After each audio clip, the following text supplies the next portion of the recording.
Assalomu alaykum hurmatli o'quvchilar. Bugungi darsimiz moldan litrga o'tish, litrdan molga o'tish, gram, mol, ya'ni kechagi darsimizni davomini tugatamiz. Xo'p, birinchisi moldan litrga o'tish.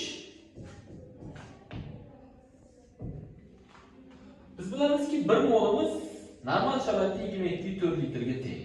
Mana shuni yodlab qolamiz. Demak, masalani boshladik. 2 mol kislorod necha litr? 1 mol kislorodning 22,4 litrligini siz bilasiz. 2 mol qancha? Demak, 44,8 litr. Ya'ni buni yonga ko'paytirib, tevaga qo'yamiz. Bu moldan litrga o'tish. Yana bitta berib ko'rish mumkin. 3 mol karbonat angidrid gazi necha litr? Buni qanday ishlaymiz? Bu hozirgi yana 1 molimiz 22,4 litr. 3 molim qancha? Demak, yonga ko'paytirib tevaga bo'lamiz. 67,2 litrni tashkil etadi. Proporsiyani bilasiz. Endi bu moldan litrga o'tishida, litrdan molga o'tib ko'ramiz endi.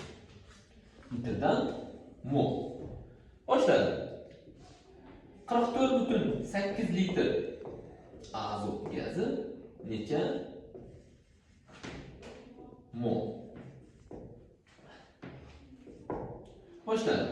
22,4 litr 1 molni tashkil etsa, 44,8 litr qanchani tashkil etadi? Proporsiya hech qachon o'zgarmaydi.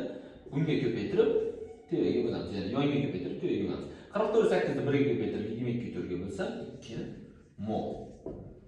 Mana 2 molni tashkil etyapti ekan. Yoki bo'lmasa 89,6 litr. Hop. Azot peroksidi, ya'ni kuydiruvchi gaz, narkoz sifatida ifodalanadi. Necha litr? 22,4 litr 1 molni tashkil etadigan bo'lsa, 89,6 litr qanchani tashkil etadi? 4 mol. Demak, bu litrdan molga o'tish. Endi gramdan litrga o'tib ko'ramiz. Boshladik. 88 gram karbonat angidrid gazi necha litr? Bu ham shunday. Karbonat angidrid massasini topamiz. Ya'ni 12 plus 16 nechtasi 32 edi. 32 ga 12 ni qo'shsam 44. Demak, 44 gram massasi 44 gram tashkil etar ekan. 44 gram karbonat angidriddan 22,4 litr tashkil etsa, 88 gram bu qanchani tashkil etadi? Demak, buni ham yonga ko'paytirib tevaga bo'lamiz. 88 22,4 ga ko'paytirib 44 ga bo'lsam, 44,8 litr. Hop. Yoki bo'lmasa, gaz moddalarini olishimiz mumkin. Mana 56 gram azot necha litr? Hop, 28 gram azotning massasi 28 ning 4dan ikkitasi 22,4 litrni tashkil etadigan bo'lsa, 56 gram qanchani tashkil etadi? 44,8 litrni tashkil etadi. Endi biz litrdan gramga o'tib ko'ramiz. Litrdan gramga teskarisi. Qani ketdik. Hop. 67,2 litr kislorod necha gram? Men bilamanki 22,4 litr kisloroddan 32 gram tashkil etadi. 67,2 litr qanchani tashkil etadi? 96 gram tashkil etadi. Mana. Hop. Yoki bo'lmasam 11,2 litr 11,2 litr oltinga kurt 4 oksid necha gram? Men bilamanki 22,4 litr buni massasi, ya'ni 32 ga 32 ni qo'shsam 64 gram tashkil etsa, 11,2 litr qanchani tashkil etadi? 32 gramni tashkil etadi. Endi biz sizlar bilan moldan donaga, gramdan donaga, litrdan donaga o'tishni o'rganamiz. Demak, 1 molimiz eslab qolamiz. 6,02 10 darajasi 23 ta molekula. Yoki atom bo'lishi mumkin. Men sizlarga shu yerda molekula va atomni ajratishni o'rgatib ketaman. Mana bu kislorod atomi, mana bu esa kislorod molekulasi. Ya'ni Yolg'iz yursa atom bo'ladi, demak birikma holatda molekula bo'ladi. Mana bu demak kislorod molekulasi. Endi yoki bo'lmasa mana buni qarang. Suv. Suv molekulasi bu. Molekula. Suv molekulasi bu bitta, bir molekula suv. Endi suvda nechta atom borsa, 3 ta atom bor. Ya'ni 2 ta vodorod atomi bor, bitta kislorod atomi mavjud. Jami 3 ta atom bo'ladi suvda. Ana shuni ajratib olishni o'rganamiz. Har qanday moddamizda, demak, bir molekula har qanday moddamiz, endi uning tarkibidagi elementlar atomni beradi yoki sulfat kislotani oling. Bir mol sulfat kislota, ya'ni bitta molekula sulfat kislota. Bu yerda endi 7 ta atom bor. Ya'ni 2 ta vodorod atomi, bitta oltin glut atomi, 4 ta kislorod atomi, jami 7 ta atom mavjud. Hop, endi shunga qarab biz molekula va atomni ajratamiz. Birinchi savolimiz. 2 mol kislorod necha molekula? Necha molekula? Atomga o'tmay turamiz, 6 molekulani o'rganib olamiz. Hop. Biz bilamizki 1 mol 6.02 10 darajasi 23 ta molekula bo'ladigan bo'lsa, hop. 2 molimiz qancha desak, demak 2 ni 6.02 10 darajasi 23 ko'paytiramiz va 1 ga bo'lamiz. 10 darajasini ishlayapsizlar, 6.02 ko'paytirib 1 ga bo'lib turib 10 darajasini tushirib ko'rasizlar, 12.04 chiqadi. Tushirib qo'yamiz, 10 darajasi 23 mana. Demak, 12.04 10 darajasi 23 ta molekula bo'lar ekan. Yoki bo'lmasa, hop 3 mol suv necha molekula? Hop, 1 mol suv 6.02 10 darajasi 23 ta molekula bo'ladigan bo'lsa, 3 mol suv 18.06 10 darajasi 23 ta molekula bo'ladi. Yo'lga bitirib tevaga bo'lib qo'yamiz. Endi atomni ham ko'rib chiqamiz. Hop, 2 mol suvda necha dona atom mavjud? Hop, boshladik. 1 molimizda 3 ta atom mavjud. 2 ta vodorod atomi, bitta kislorod atomi, jami 3 ta atom mavjud.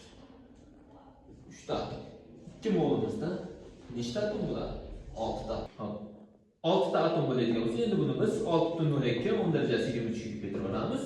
Natijada 36.2 10 darajasi 23 ta atom bo'ladi. Bu atom holati. Nechta atom borsa, 36.2 10 darajasi 23 ta atom bo'ladi. Yoki bo'lmasa 0.5 mol sulfat kislotada necha dona atom bor? Demak, 1 molimizda 7 ta atom bo'lsa, 0.5 molimizda qancha? 3,5 ta atom. Uni ko'paytiramiz. 6.02 10 darajasi 23 ga.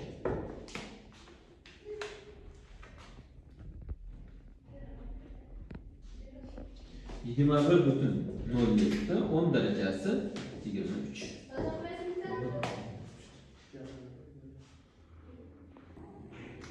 Endi biz gramdan dona atomga o'tamiz. Dona molekula yoki atom. Boshladim.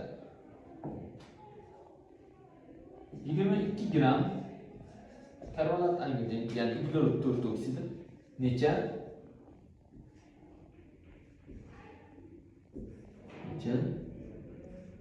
dona molekula? Biz bilamizki massasi 44. 44 gramı 6.02 10 darajasi 23 ta molekula. 22 gram qancha?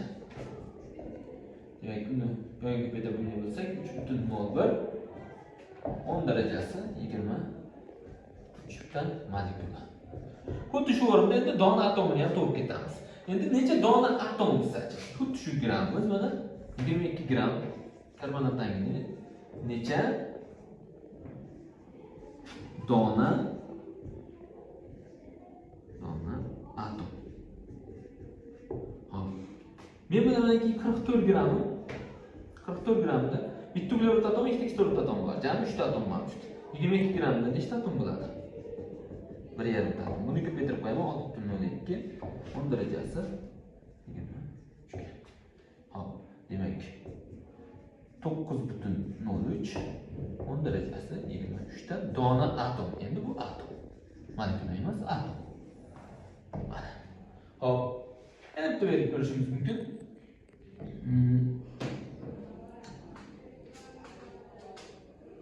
36 gram suv necha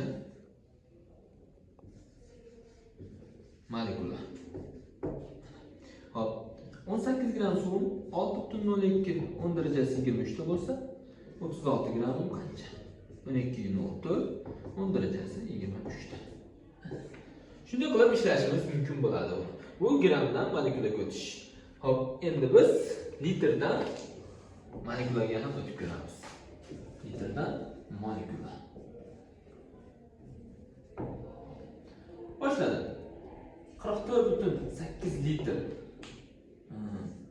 Otinga 4 oksida necha molekula? Otinga 6 oksida deylik. Otinga 6 oksida necha molekula? Boshladik. 22,4 litr 6,02 10 darajasi 23 ta molekula bo'ladigan bo'lsa,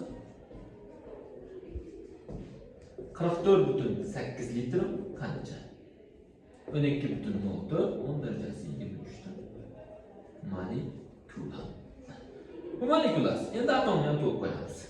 22,4 litrda nechta atom bor? Bitta S3 holatda bo'lsa, bitta oltinchi atom, 3 ta kislorod atom, jami 4 ta atom mavjud. 44,8 litrda qancha? 8 ta atom. 8 ko'paytirib qo'yamiz. 6,02 10 darajasi 23 ga. 48,16 10 darajasi 23 ta atom mavjud ekan. Bizni kuchaytirilgan onlayn darslarimizga qatnashmoqchi bo'lgan o'quvchi ustozlar quyidagi raqamlarga aloqaga chiqing.